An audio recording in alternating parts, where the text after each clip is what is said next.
Antes de comenzar, no sé si se dieron cuenta que llegó un grupo de gente. Entonces son jóvenes de la Moderna, ¿sí? Entonces, bienvenidos. Y ahora más repetir sus nombres: Argelia, Miriam Silveira, Devani, Araceli, Stefan, Gustavo. Jóvenes. Ah, también. Ajá. Ok. Marta, ok. Ah, muy bien, bienvenidas. Qué bueno que nos acompañan. Muy bien, pues vamos a comenzar orando para el estudio de hoy. Nuestro Padre, te damos muchas gracias porque nos diste la oportunidad nuevamente de recordar a tu Hijo Jesucristo, la obra que Él ha hecho en nuestro favor. Gracias porque a través de la fe en Él, de su muerte, de su resurrección, es que nosotros podemos tener una vida nueva y también una esperanza eterna. Gracias por estos símbolos que recordamos, con los cuales a través de ellos recordamos al Señor Jesucristo, y también te pedimos que este tiempo en el que nos vamos a acercar a tu palabra, sea tu Espíritu el que hable a nuestros corazones y que pueda hallar un mayor entendimiento de tu persona, mayor gratitud y amor hacia ti. Amén. Muy bien, antes de empezar, tengo que confesarles que eh, me propuse leer la Biblia en un año, este año. Otros años también lo he hecho, pero la confesión es que me atrasé mucho. Me atrasé mucho, entonces no sé si voy a lograr terminarla este año o no. Entonces, como parte de mi lectura en estos últimos días, estuve leyendo el libro de Isaías. Entonces, todavía me falta más o menos para terminar. Pero al leer Isaías, es un pasaje, bueno, hay muchos capítulos que son conocidos por todos, pero especialmente uno que llamó mi atención fue Isaías 40. Sí, Isaías 40, seguramente si ahorita lo leen, abren sus Biblias, es uno de los más conocidos del libro. Y llamó mi atención, nada más como antes de empezar al estudio de lo que es el tema, un breve contexto de lo que vemos en Isaías. A veces cuando uno lee las profecías, uno encuentra cosas muy duras, ¿sí? Este, a veces juicios muy severos de parte de Dios hacia pueblos que eran paganos, que hacían lo que era incorrecto delante de Dios, ya que había mucha idolatría, había mucha injusticia, y muchas veces ese tipo de malas costumbres incluso eran adoptadas por el pueblo de Dios, ¿no? Por el pueblo de Israel, el pueblo de Judá. Y también vemos muchas advertencias hacia ellos que se arrepintieran de sus malos caminos, si no iban a venir consecuencias. Y, y a veces uno lee tantas cosas que son terribles, ¿no? Muertes en un solo día, cosas muy feas que pasan a los pueblos como condenación, como castigo. Ah, y en los primeros capítulos de Isaías, pues una de las cosas que leemos es precisamente son advertencias, ¿sí? Al pueblo de cosas que iban a venir si ellos no dejaban sus malos caminos. Entonces, pues sí vemos tantas cosas que podían pasar, pero y luego ya después, quizá en los capítulos posteriores, vemos que el cumplimiento de algunas cosas, de algunas de esas profecías, cuando, por ejemplo, el pueblo de Dios fue cautivo por otros reinos, por el reino de Siria, por el reino de Babilonia, cómo vivían en esclavitud, pero siempre, a pesar de que uno lee cosas que son fuertes y tristes, siempre vemos que Dios está invitando al arrepentimiento, está invitando a su pueblo a que cambien de sus caminos, y siempre está buscando una relación con ellos, tener una relación cercana como Dios de ellos y ellos como hijos de Él. Y vemos tristemente que en Isaías, pues el pueblo de Dios estaba muy alejado de él. Incluso vemos en los primeros versículos cómo hace un tipo de reclamo, ¿no? Al pueblo. Este, y dice cosas como: el buey conoce a su dueño, el asno el pesebre de su señor. Dice, pero Israel no entiende, mi pueblo no tiene conocimiento, ¿sí? Y es un pueblo que está lleno de maldad, una generación de malignos, ¿sí? Y hace varias quejas contra el pueblo, contra su rebeldía. Ah, Pero lo que me gustó del capítulo 40 cuando llegué a él es que precisamente a pesar de todo lo malo que vemos, pues Dios ofrece otro camino de misericordia y de gracia. Y al leer este capítulo, también asociado un poquito con las fechas decembrinas, me vino a la mente la palabra intercambio. Yo no sé a cuántos de ustedes les gustan los intercambios en estas fechas. A mí en lo personal no me gustan mucho. ¿Por qué? Porque a veces es muy difícil saber qué regalarle a la persona que me tocó. A veces uno no sabe pues cuáles son sus gustos. A veces uno no tiene la paciencia para estar yendo a lugares a escoger un regalo. Esa es una por las cuales no me gusta. Claro que me gusta recibir. Hay a veces que recibo más de lo que esperaba, entonces esos me gustan más. Pero también, no sé si a ustedes les ha pasado, probablemente sí, a lo mejor hemos estado en ambos lados, donde a veces uno se esmera mucho por su regalo y luego recibe algo que pues no me gusta tanto, ¿verdad? Y viceversa, a veces uno no se esfuerza nada y da cualquier cosa y recibe algo que pues la persona que nos dio se esmeró mucho, ¿verdad? Entonces, pero bueno, son parte de algo que hacemos muy comúnmente en estas fechas. Y venía precisamente a mi mente esa palabra al leer este capítulo, el intercambio. Y un intercambio entre Dios y nosotros como hombres, con su pueblo. Y, y el primer punto que llamó mi atención acerca de ese intercambio es que muchas veces, lo que era el caso del pueblo, nos acercamos a Dios y no tenemos mucho que ofrecerle.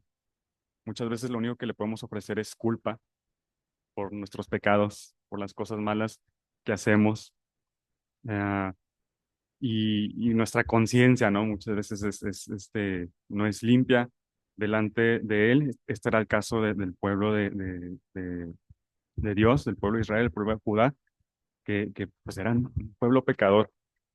Pero es interesante cómo empieza Isaías: consolaos, consolaos, pueblo mío. Uno a lo mejor esperaría que después de tanta maldad, después de tanta rebeldía, empezara con una reprensión, con un regaño.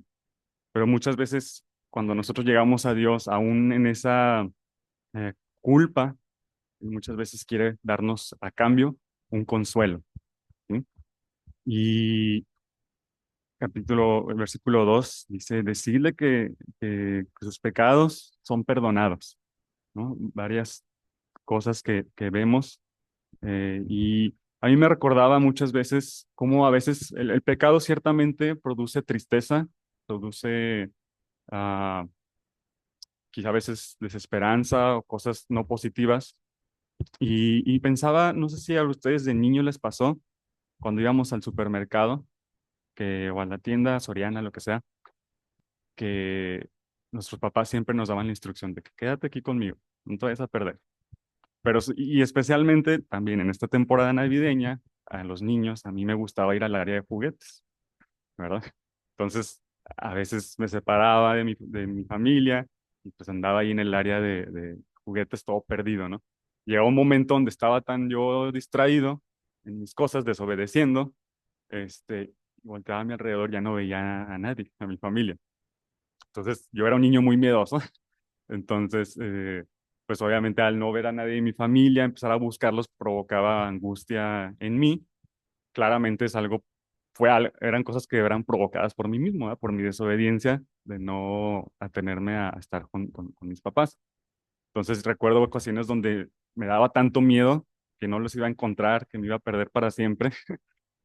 Y cuando los encontraba, pues ya sentía un alivio profundo, pero al mismo tiempo a veces uno como hijo tiene miedo de que, híjole, digo, por si estoy sufriendo, ya los encontré, me van a venir a regañar, ¿no? Por haberme perdido. Quizá en ocasiones es así donde los padres, pues, todavía de que ya están bien asustados los niños, los regañan más para que estén, pues, más alertas, pero a veces también pasa lo contrario, ¿no? A veces el papá también siente angustia de no ver a sus hijos. Este, esa no la voy a platicar, pero hubo una experiencia más o menos donde Yadira y bueno, ya no está aquí, pero Josué, también por andar desobedientes, estuvieron a punto de robárselos en una tienda, ¿verdad? tuvieron que hablarle de la seguridad y todo para que agarraran al hombre que ya se los andaba llevando. Este, total, bueno, son situaciones que producen tanta angustia, pero también cuando sabemos que nuestra culpa y la actitud de un padre hacia un hijo es una actitud de amor por no haberlo perdido, este, para siempre, pues muchas veces los papás, pues aunque están enojados, al mismo tiempo también sienten esa ternura y compasión por sus hijos de tenerlos de vuelta. Y creo que es algo similar a lo que el Señor estaba ofreciendo a su pueblo. Eh, Quiere ofrecer ese consuelo eh, después de un sufrimiento que ellos habían pasado a causa de sus mismos pecados. Quiere ofrecer consuelo y también, además de que muestra ternura a sus hijos, también siempre es Dios quien toma la iniciativa de restaurar esa comunión, ¿sí? Y Dios al querer restaurar esa comunión, pues muchas veces nos revela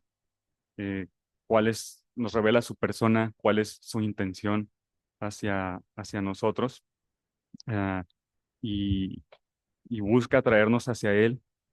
Y podemos verlo en la obra de salvación, ¿no? La inclinación del hombre siempre es desobedecer los mandatos de Dios. Desde el principio, a Adán y Eva se le dio un mandato, desobedecimos, pero Dios busca siempre la iniciativa de querer restaurar, de querer traer salvación a, a los hombres, porque Él nos ama. Ah, y en esa iniciativa que Él tiene, pues Dios habla a nuestro corazón, dice el versículo 2, habla al corazón de Jerusalén y dile a voces que su tiempo ya es cumplido, que su pecado es perdonado, que doble ha recibido de la mano de Jehová por todos sus pecados. Y uno esperaría que por mis pecados recibir juicio, pero no, al contrario, aquí están recibiendo salvación. Y si sus pecados fueron muchos, pues doble es la porción que Dios da en su misericordia. Ah, también vemos aquí en Isaías que en ese intercambio de culpa por consuelo se presenta a a Dios como un pastor, ¿sí? El versículo 11 dice, como el pastor apacentará su rebaño en su brazo, llevará los corderos y en su seno los llevará, pastoreará suavemente a las recién paridas. Y cuando vemos el ejemplo de un pastor, normalmente cuando vemos la descripción en la Biblia, vemos su vara y su callado, ¿no? Él trae su vara para defender a esas ovejas de los enemigos del lobo, pero también trae su callado, donde muchas veces será un instrumento para molestar a las ovejas para que no se descarriaran de su camino. Pero una de las características precisamente de un pastor es que es compasivo con sus ovejas, a pesar de que las ovejas se caracterizan por ser animalitos muy testarudos, que no hacen caso y no entienden, pues el pastor está amorosamente guiándolas, está dispuesto a defenderlas, digo, defenderlas de animales como lobos. Se dice de David que él incluso peleó contra osos, ¿no? Entonces, un pastor que está dispuesto a dar eh, mucho más allá de lo que a lo mejor uno esperaría por sus ovejas, y así Dios con su pueblo que llega ante él con culpa, él quiere mostrar ese consuelo como un pastor, como un tierno pastor, y yo creo que ese ejemplo es tan tierno, ¿no? Llevarlo en sus brazos. Cuando pensamos también en la parábola de de la oveja perdida, como el pastor deja las 99, va tras la que se ha perdido y la carga en sus brazos. Eso nos da eh, un, una imagen de ese amor tierno que el Señor tiene hacia nosotros. Entonces, creo que tantas veces nos hemos acercado al Señor indignamente. Somos dignos por lo que el Señor Jesucristo hizo por nosotros, ¿verdad?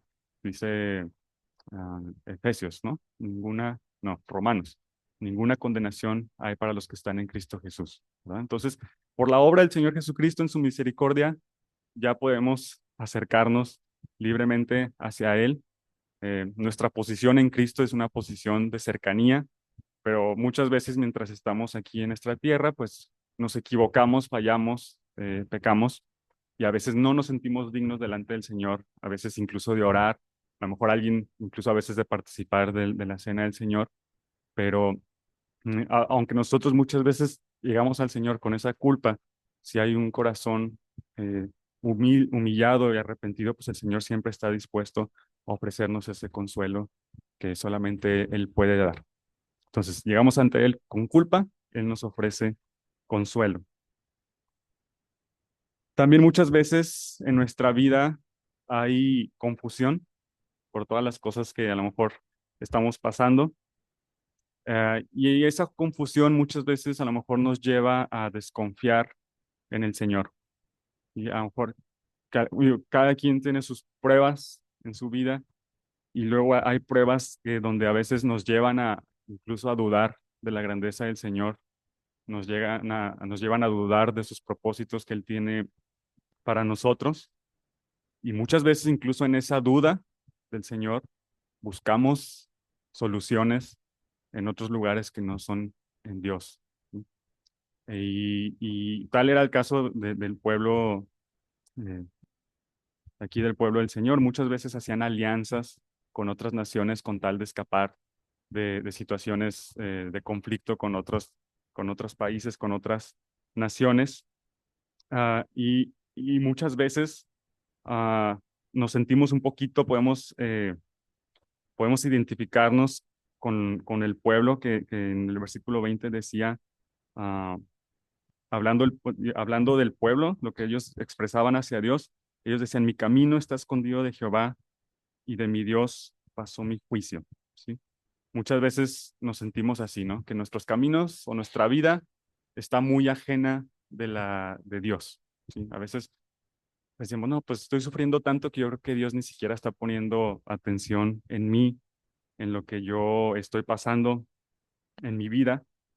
Ah, pero de aquí en este pasaje podemos aprender que el Señor sí está al pendiente de nosotros, está observando nuestra vida, está observando nuestros caminos. Y aunque podemos pensar que nuestros caminos están escondidos del Señor, el Señor en este pasaje se revela como ese Dios todopoderoso. Muchas veces pienso en la historia de Job. Yo creo que probablemente si nos preguntan, a ver, muéstrame a alguien que sufrió mucho en la Biblia, probablemente muchos iríamos a la historia de Job y vemos tantas preguntas que se hacían tanto los amigos de Job como Job mismo, de por qué Dios permitía tantas cosas. Job mismo decía de él, pues yo toda mi vida he tratado de ser un hombre justo, de agradar a Dios y por qué Dios permite tantas cosas. Y vemos tantos cuestionamientos que Job se hace, probablemente totalmente entendibles, pero cuando leemos la respuesta que Dios le da a Job, si se fijan, le hace muchas preguntas acerca de cosas de la creación, cosas de la naturaleza. Y muchas veces dice, pues, ¿quién creó todo esto? ¿Quién entiende cómo funcionan el mundo, cómo funcionan incluso los animales? Pues nadie realmente entiende, ¿sí? Porque es solamente la grandeza de Dios que creó todas las cosas, pues solamente son cosas inexplicables. Y a veces yo creo que la razón por la que Dios le pregunta tantas cosas sobre cosas que vemos es porque si no podemos entender siquiera cómo funciona la naturaleza que fue hecha por Dios, pues hay muchos cuestionamientos que nos podemos hacer cuando estamos en prueba de por qué Dios permite esto, por qué no me escucha o por qué no responde como yo quiero, ¿sí? Creo que la respuesta que Dios nos da en ese tipo de situaciones es que se revela a Él mismo, se revela a Él mismo como un Dios poderoso. Podemos ver en el versículo 12 donde se hace la pregunta, dice, ¿quién midió las aguas con el hueco de su mano y los cielos con su palmo? Con 3 dedos juntó el polvo de la tierra y pesó los montes con balanza y con pesas los collados. ¿Quién enseñó al Espíritu de Jehová o le aconsejó enseñándole? ¿Y quién pidió consejo para ser avisado? ¿Quién le enseñó el camino del juicio o le enseñó ciencia o le mostró la senda de la prudencia? He aquí las naciones le son como gota de agua que cae del cubo y como menudo polvo en las balanzas le son estimadas. He aquí que hace desaparecer las islas como polvo. Dice, ni el Líbano bastará para el fuego, ni todos sus animales para el sacrificio. Al leer esto podemos, la grandeza de Dios es tan enorme, ¿no? A veces nosotros pensamos que este mundo es, y realmente sí lo es, digo, vemos tanto poder en la creación, tanto el poder de Dios, y pensamos que es lo máximo, sí es algo muy grande, pero para Dios aún esta creación es algo pequeño comparado con su grandeza, ¿sí? Y el hombre, por más que muchas veces ha tratado de estudiar qué hay en esta tierra, dicen que, para empezar, el océano, ¿no? Dicen que es un porcentaje muy mínimo el que el hombre ha sido capaz de explorar, y aún así vemos tantas grandezas en la creación. El universo también es infinito, ¿no? Y nosotros nada más somos parte pequeña de esa creación de Dios. Entonces, ¿por qué dudamos de Dios cuando las cosas no salen como queremos, cuando sufrimos y se nos olvida que Dios es grande? Se nos olvida que Dios es el quien sostiene todo este mundo, que pone todas las cosas en orden, ¿sí? Y muchas veces nos falta esa fe. Venimos a Dios con confusión, venimos con nuestras ideas de por qué permites cosas, por qué esto, y Dios a cambio nos revela su grandeza. Entonces, cuando estemos en ese tipo de situaciones, vayamos a la palabra y veamos a Dios revelado en ella, y al ver su grandeza, pues confiemos en Él, aún a pesar de las cosas que podamos estar pasando, que pudiéramos considerar como cosas adversas, ¿sí? Entonces, confiemos en Él, confiemos en su grandeza, y pues muchas veces al conocer más a una persona, podemos también aumentar nuestra confianza. Mm, los que a lo mejor han tenido no voy a decir, bueno, la mala experiencia más bien, de tener que someterse a tratamientos médicos, ¿verdad? Por alguna enfermedad o alguna operación, pues uno quisiera conocer quién es el médico que va a encargarse de su caso, ¿no? Quisiera saber un poquito de su historial, pues para de perdido tener un poquito más de tranquilidad. Eh, y yo creo que conocer, imagínense que están en esa situación donde a lo mejor van a ser sometidos a alguna cirugía, está el miedo por la incertidumbre de lo que pueda pasar. Y estoy hablando nada más en términos terrenales. Muchas veces el saber quién es la persona, la experiencia con la que cuenta esa persona, el doctor que va a encargarse de nuestro caso o de nuestra operación, pues puede traer tranquilidad a nuestra vida. No es lo mismo que nos digan, te va a operar a alguien que es su primera operación que va a hacer en su carrera. Pues no sé quién se animaría, ¿verdad? A hacer el primero, pues probablemente nadie. Pero en cambio, si dice, no, este doctor ya lleva 800 cirugías en toda su carrera, pues eso trae tranquilidad el saber, conocer, y más si nos dicen, no sé, el 99% de sus operaciones han salido con éxito, pues eso da mucha tranquilidad. También en este caso espiritual, cuando tenemos situaciones difíciles, tener esa tranquilidad del que quien está detrás de todo eso es el Señor. Él es soberano y no está ajeno a las cosas que nosotros estamos pasando. Entonces, la pregunta que se hace aquí al pueblo, ¿no sabéis? ¿Sí? No la podemos hacer nosotros a nosotros mismos, ¿verdad? No sabemos quién es Dios, ¿sí? Muchas veces en nuestra duda, pues demostramos que no sabemos quién es Dios, ¿sí? Porque Él es más grande que los problemas que nosotros podamos tener. Y hace la comparación, que también era el caso de los hijos de Dios, que muchas veces no solamente perdemos la confianza en Dios, sino que buscamos soluciones, buscamos arreglar problemas con cosas que están muy alejadas de lo que Dios quiere de nosotros, que es confiar en Él. Y en este caso, pues tanto los pueblos de otras naciones como el pueblo de Israel, el pueblo de Judá, muchas veces buscaban las soluciones en los ídolos, ¿sí? Esa era una de las cuestiones más enfáticas que el Señor hacía. No sigan las costumbres de los pueblos paganos, que siguen a ídolos, que crean ídolos para adorarlos en vez de adorarme a mí. Y a veces uno piensa, pues a pesar de que el pueblo de Israel tuvo tantas señales en medio de ellos a través de toda su historia, El pueblo de Israel quería seguir las costumbres paganas de los demás pueblos y tener ídolos. A lo mejor ahorita nosotros podemos decir, bueno, nosotros no batallamos con esas cosas como cristianos, ¿verdad? Tristemente, en muchos lados del mundo, incluido nuestro país, pues todavía hay mucha idolatría abierta en cuanto a se le da adoración, se veneran cosas que no, que solamente son ídolos, ¿no? En vez de darle la gloria a Dios por todo lo que hace. Am, lo podemos ver muchas cosas. Yo me acuerdo cuando recién nos cambiamos de casa, nuestro vecino puso ahí en su cochera ¿qué era? Un San Judas, ¿verdad? Algo así, una estatua, ¿no? Y cada año nos invitaba a que vamos a hacer una fiesta de agradecimiento pues, a este ídolo.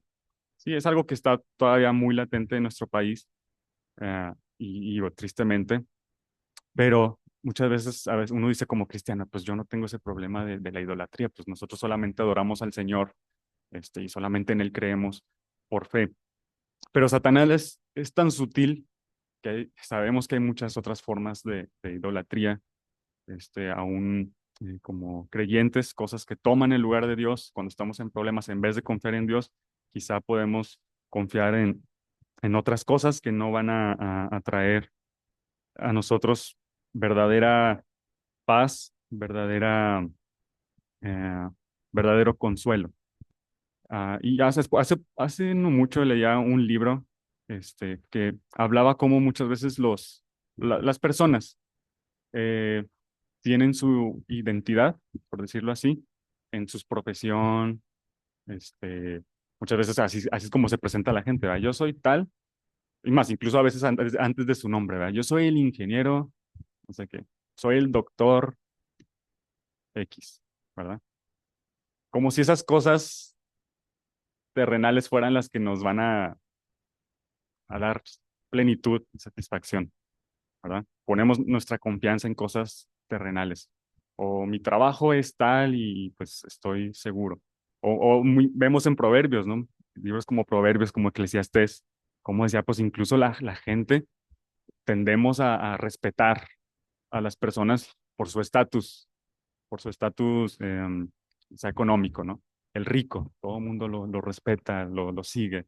Pero cuando las riquezas faltan, dice, ya nadie se acuerda de él. Entonces, muchas veces, aún como creyentes, podemos poner nuestra, nuestra esperanza, nuestra seguridad en cosas que se pueden acabar en un abrir y cerrar de ojos, ¿sí?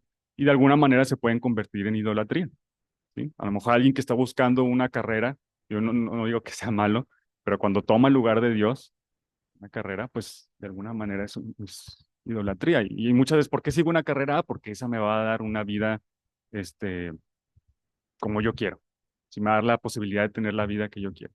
Pues el Señor, Dios, el creador de todo, pues Él también tiene el poder de sustentarnos, ¿verdad? Nos dice que con sustento y abrigo estemos contentos. ¿Sí? Y aún si no nos da lo que humanamente la gente considera bendiciones, Él nos va a dar la gracia suficiente para tener contentamiento con lo que Él nos ha dado. Y Pablo es un ejemplo de eso, ¿no? Él decía, yo sé vivir humildemente y sé tener abundancia, ¿sí? En todo y por todo ha sido enseñado. ¿Sí? Entonces el Señor aún en las situaciones que terrenalmente, humanamente podrían ser como desfavorables, el Señor puede dar verdadera satisfacción. Vemos tantas veces, tantos hombres tan ricos, con tanta fama, que incluso muchos terminan sus vidas, ¿sí? Por medio del suicidio. ¿Por qué? Porque esas cosas no traen verdadera satisfacción, ¿sí? Entonces, no buscar, no poner nuestra esperanza en esas cosas terrenales, no vivir ese tipo de idolatría que puede ser muy sutil, sino realmente tener confianza en el Señor, que Él va a ser nuestro proveedor, va a ser nuestro sustentador y también en medio de la prueba va a ser quien nos va a dar la gracia suficiente y quien nos va a librar de las cosas en las que estemos pasando. Pero más allá poner nuestra esperanza, porque a lo mejor hay ocasiones donde incluso viene la enfermedad y hay enfermedades con las que a lo mejor vamos a terminar nuestra vida aquí. Y no porque el Señor no las quite significa que no tenemos la bendición de Él.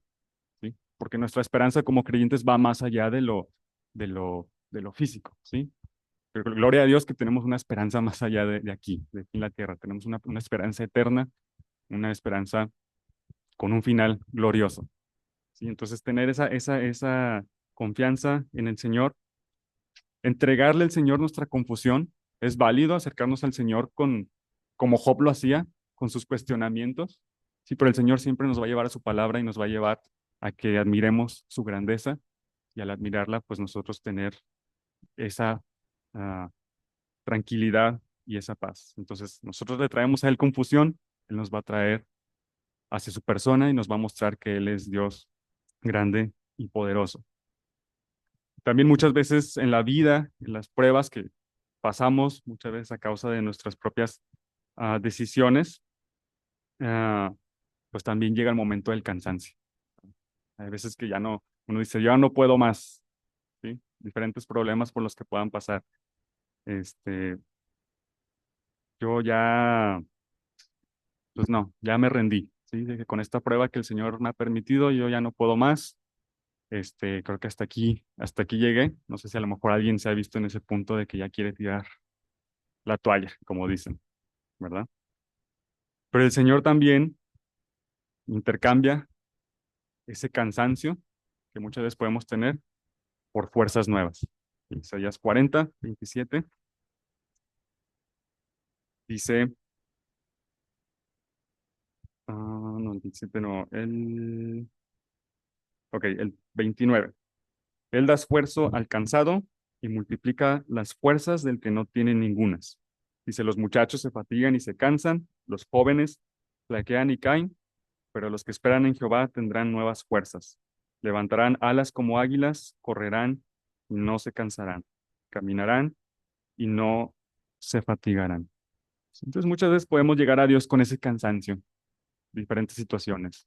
Sí, a lo mejor incluso situaciones como cristianos en nuestra vida de fe, sí, incluso situaciones a lo mejor entre familia, como iglesia, quizá hay situaciones, problemas los que podemos enfrentar donde ya, Señor, mejor me voy de aquí a otro lado, ¿sí? Pero el Señor, debemos de confiar en que el Señor va a dar fuerzas para seguir eh, en lo que Él nos pide, ¿sí? Como iglesia que nos pide, amarnos unos a otros, sostenernos unos a otros, soportarnos en amor unos a otros, mantener la unidad de la fe. Y muchas veces es difícil porque las personas somos difíciles, ¿verdad? Muchas veces cada quien a veces tiene su forma de pensar, su carácter y las relaciones son difíciles. Y aún en la iglesia son a veces difíciles, entre familias son difíciles, ¿sí? Pero el Señor nos va a dar la fuerza para seguir adelante, ¿sí?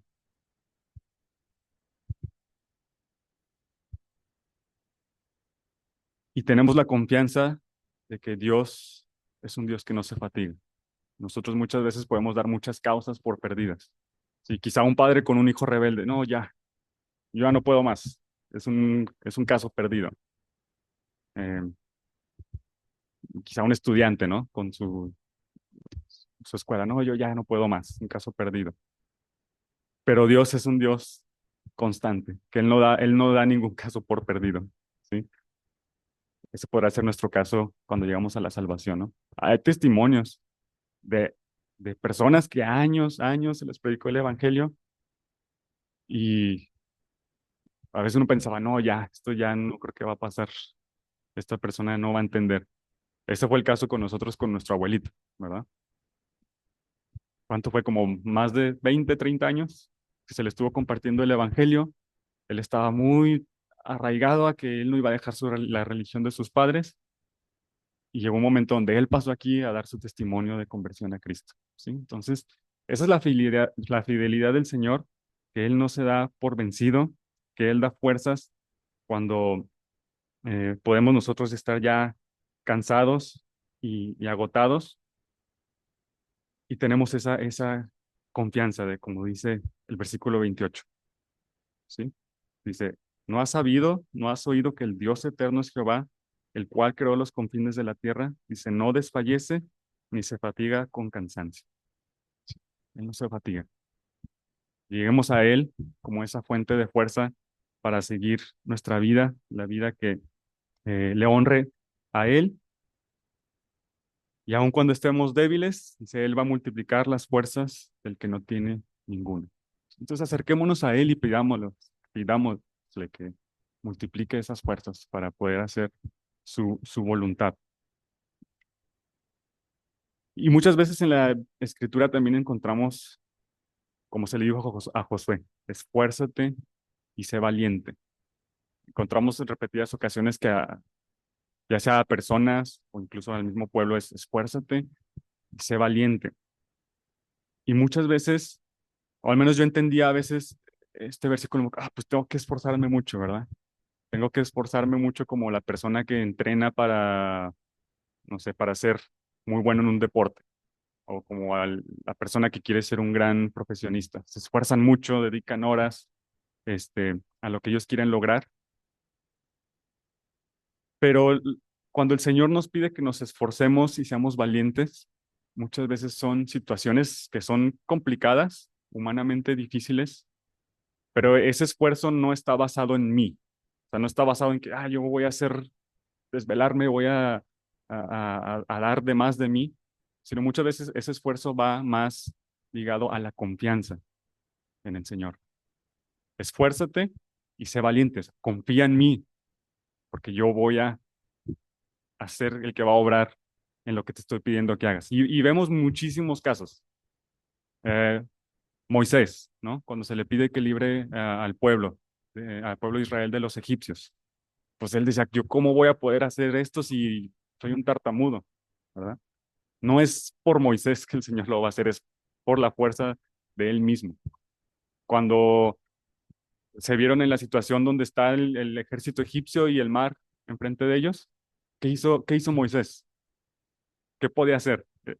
Solamente golpeó el mar y con su vara. Y el Señor se encargó de abrir el camino. Y podemos ver muchos casos, ¿sí? Donde el pueblo también incluso estaba rodeado de enemigos que lo superaban en número por mucho. Y el Señor libraba batallas de maneras que pues no se pueden explicar humanamente, solamente el Señor. Y entonces cuando el Señor nos pide que nos esforcemos y seamos valientes, confiar en Él, en su poder y solamente nosotros dar ese paso de obediencia al Señor, ¿sí? Si Él nos está pidiendo a lo mejor algo simple como compartir a personas del Evangelio, da miedo muchas veces, ¿sí? El rechazo da miedo, o si me voy a topar con alguien que va a mostrar argumentos muy sólidos, ¿no? Pues no soy yo, es el Señor. Nosotros solamente tenemos que dar ese paso de obediencia al Señor, esforzarnos en dar ese paso y el Señor se va a encargar de lo demás. Y muchas otras situaciones de la vida. Y también como iglesia, si el Señor me pide, ¿sí? Que muestre amor a mi hermano, hacerlo y el Señor se va a encargar de lo demás. ¿Sí? Entonces, cobrar fuerzas en el Señor, esforzarnos y ser valientes, pero teniendo como base que es la presencia del Señor la que nos va a ayudar en las situaciones en las que Él nos pide. Perdón, Abraham es un claro ejemplo también de eso, cuando le pide que entregue a su hijo Isaac. Pues, ¿cómo me estás prometiendo una descendencia? Ya pasaron tantos años y probaste mi paciencia, mi confianza, y por fin me das un hijo, ahora me pides que lo entregue, ¿sí? Pues esfuérzate y sé valiente, hazlo y el Señor se va a encargar de obrar en, en esas cosas. Él nos va a dar la fuerza, nos va a dar a mostrar que nuestra fuerza no proviene de nosotros mismos, sino que proviene de Él. Dice que los jóvenes flaquean y caen. A lo mejor cuando a los jóvenes no nos gusta leer esto, ¿verdad? Según nosotros a veces pensamos que tenemos mucha fuerza, pero es la verdad. Flaqueamos y caemos. Dice, pero los que esperan en Jehová tendrán, pero los que esperan en Jehová renovarán, tendrán nuevas fuerzas. ¿Sí? Y menciona tres diferentes formas, ¿no? Dice, levantarán alas como águilas, correrán y no se cansarán, caminarán y no se fatigarán. Y yo creo que al menos uno de mis animales favoritos precisamente son las águilas. Ver cómo, digo, no es un animal tan grande, pero cómo puede alcanzar esas velocidades tan, ah,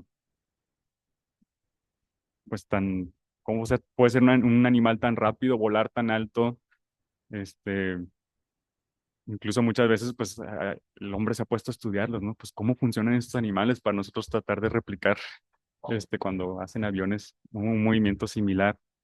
Pero creo que el águila es uno de los animales que es símbolo de fuerza. El símbolo está por encima de todo, ¿sí? Si el Señor dice, va a darnos mi pueblo, va a levantar alas como águilas. Un pueblo que a lo mejor estaba en los suelos, sumido bajo la esclavitud de otros. Va a ser un pueblo que va a estar como el águila volando. Y se correrán y no se cansarán. Habrá ciertas cosas que el Señor nos pide de nosotros que a lo mejor van a requerir, digamos, que las podemos asimilar o las podemos comparar con una carrera, vamos a decir, de 5 kilómetros o vamos a decir una carrera de 400 metros, ¿verdad? Que requieren mucha fuerza. Hay ciertos, quizá, proyectos, actividades que a lo mejor podemos tener como iglesia que a lo mejor requieren un esfuerzo, vamos a llamarlo momentáneo. Vamos a decir, por ejemplo, la actividad de repartir buenas semillas que está a la puerta. O sea, es una actividad que va a durar 3 días, 4 días, ¿sí? Pero requiere como un esfuerzo especial de parte de todos, ¿sí? Entonces, es como correr, ¿sí? Tenemos que dar un sprint, no va a durar mucho, ¿sí? Pero mientras lo estamos dando es algo pesado, ¿sí? Entonces, el Señor también, si nosotros estamos dispuestos a obedecerlo, Él va a dar esa fuerza para correr, para llevar a cabo buenas obras, como dice que Él preparó de antemano, y vamos a poder hacerlo sin cansancio, ¿sí? Al contrario, muchas veces este tipo de actividades es como que, ay, pues, como dijo Cruz, vamos a estar de vacaciones, ¿verdad? Pues, ¿para qué? Pues yo no quiero ir levantarme temprano a ir a repartir buenas semillas, ¿verdad? Estoy de vacaciones. Sí, pues requiere esa fuerza y yo creo que no me van a dejar mentir, pero los que en algún momento hemos podido vencer esa lucha de que, ay, no quiero ir a esta actividad de la iglesia, no quiero servir. Cuando no lo hacemos, nos quedamos de que, no, pues no lo voy a hacer, alguien más lo va a hacer por mí. Hay esa culpa, ¿no? Hay una conciencia limpia muchas veces. Pero lo opuesto pasa cuando, a pesar de mi carne que no quiero hacer esto, que tengo flojera, que tengo otras cosas más importantes que hacer, y nos dedicamos a las actividades, a la obra del Señor, al contrario, da más fuerza, ¿sí? Da más fuerza a nuestra vida al punto que sigue, ¿verdad? ¿Qué más podemos hacer? Y creo que esa es una de las cualidades que debe tener también una iglesia.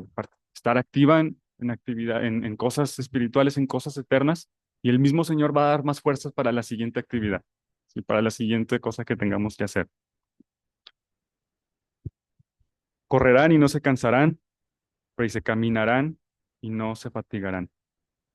O sea, hay carreras como esas de 400 metros que requieren un esfuerzo muy grande, ¿sí? Pero también hay cosas de la vida, ¿sí? Donde caminamos en la vida, a lo mejor no con tanta prisa, pero muchas veces el día a día, el diario andar, pues también muchas veces puede causar fatiga, ¿no? Vemos el predicador Salomón, ¿no? En Eclesiastés. Su conclusión era de que todo es vanidad, todo es fatiga de espíritu, ¿sí? Habrá cosas nuevas en las que podamos empezar a, a estudiar o involucrarnos, pero al final, pues ya todo es vanidad, todo es fatiga y aflicción de espíritu. Y muchas veces así puede ser la vida, ¿sí? Rutinaria, puede llegar a ser esa parte donde, ay, pues da cierta fatiga, pero si confiamos en el Señor, si le entregamos al Señor nuestra debilidad, para que Él nos dé fuerza aún el día a día, el Señor nos va a dar esa capacidad de no fatigarnos, ¿sí? De renovar nuestras fuerzas, de renovar nuestro entendimiento, de renovar eh, cuál es su voluntad para nuestra vida y vivir en esa voluntad que no va a fatigar, ¿sí? Podemos vivir nuestra vida con plenitud de gozo, sabiendo que estamos haciendo la voluntad del Señor, ¿sí? Entonces, nada más para resumir, digamos, los tres intercambios que podemos ver aquí en Isaías 40 es, nosotros llegamos al Señor con culpa, con nuestros pecados, nuestras fallas, pero el Señor nos ofrece consuelo. Sí, así es como llegamos a Cristo. Llegamos contritos por nuestro pecado. ¿Sí? ¿Y qué nos ofrece Él? Salvación. Nos ofrece consuelo y nos ofrece en ese consuelo vida eterna.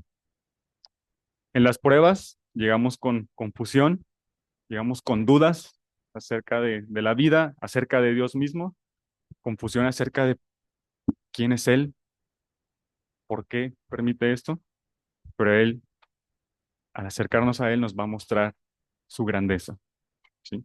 Que Él es más grande que los problemas que podamos tener, más grande que las situaciones que podamos enfrentar. Y si confiamos en esa grandeza, podemos tener tranquilidad de que nuestro futuro está en buenas manos, ¿sí? La soberanía de Dios está por encima de cualquier persona. Y a lo mejor a veces podemos pensar, mi jefe de trabajo, ¿verdad? O alguien que es mi autoridad, soberano sobre mí. Me está haciendo sufrir. Pues Dios está por encima de todo. Está por encima de gobiernos, incluso por encima de Satanás, que es el príncipe de la potestad del aire. Dios está por encima de todo eso y al confiar en su soberanía, esa confusión, el Señor la va a ir quitando de nuestra vida. Podemos llegar con cansancio por las situaciones que podamos enfrentar en la vida, pero Él nos va a dar fuerzas nuevas. ¿Sí? Es la promesa del Señor, que nos va a dar fuerzas, vamos a volar como el águila, vamos a correr, y no nos vamos a cansar, caminar y no nos vamos a fatigar. Entonces, ah, pues esto fue algo que a mí me animó a leer este pasaje y agradezco a Dios porque es un pasaje que a lo mejor hemos leído tantas veces y como muchos, yo creo que pudiéramos estudiar cada uno y podemos encontrar cosas eh, donde el Señor nos recuerda quién es Él y lo que Él pide de nosotros. Entonces, esto es lo que quería compartir y vamos a orar para terminar. Y nuestro Dios, te damos muchas gracias porque tú eres bueno y como dice tu palabra, tu misericordia es para siempre. Y a pesar de que nosotros muchas veces fallamos, de que dudamos, en las que nuestras fuerzas flaquean, tú eres paciente, eres amoroso y normalmente y nos estás recordando eh, de tu carácter en nuestras vidas y queremos pedirte que tú obres en nuestras vidas, en la vida de cada uno de nosotros para que podamos tener una comunión, una relación cercana contigo, ya sea cuando las cosas van bien, pero también cuando las cosas no van eh, favorables o como humanamente podríamos pensar que no son favorables, que en todo momento pueda haber confianza, que como iglesia podamos estar ocupados en lo que es bueno, en lo que es agradable a ti, pero reconocemos que no podemos hacerlo en nuestras propias fuerzas. Necesitamos de tu ayuda, necesitamos de tu espíritu y confiamos en que tú eres un Dios grande que estás obrando y vas a seguir obrando en la vida de cada uno de nosotros y también como iglesia seguirás obrando. Amén.